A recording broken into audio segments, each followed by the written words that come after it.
ভাই এটা সেই ইয়াস যাকে আমরা এর আগে কোনোদিনও দেখিনি, না কেজিএফে না রামায়ণে। তো বন্ধুরা, ফাইনালি অনেক জল্পনা কল্পনার পর টক্সিক এর টেলার চলে এসেছি। আর টেলারটা দেখার পর একটা বিষয় পরিষ্কার, যে এই মুভিটা আর পাঁচটা অন্যান্য গ্যাংস্টার কমার্শিয়াল সিনেমার মতন না।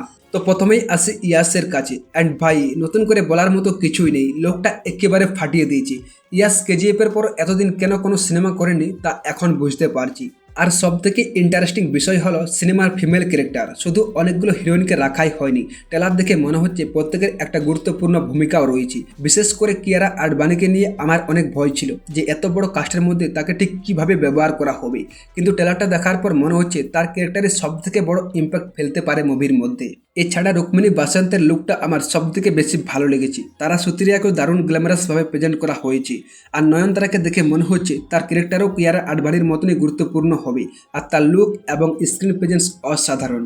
বাকি পার্সোনালি আমার হুমা কুরেশিকে তেমন একটা ইমপ্রেসিভ লাগেনি, বাট হ্যাঁ, টেলারের হিন্ট অনুসারে C might be the man villain in toxic. বাকি টেলারটাকে দেখে গল্পটাকে যতটুকু বোঝা গেল যে আন্ডারওয়ার্ল্ডের ক্ষমতা দখল, বিশ্বাসঘাতক আর ভায়োলেন্সের মধ্য দিয়ে ইয়াস কীভাবে একজন ভয়ঙ্কর ডন হয়ে উঠছে সেটাই টক্সিকের মূল বিষয়।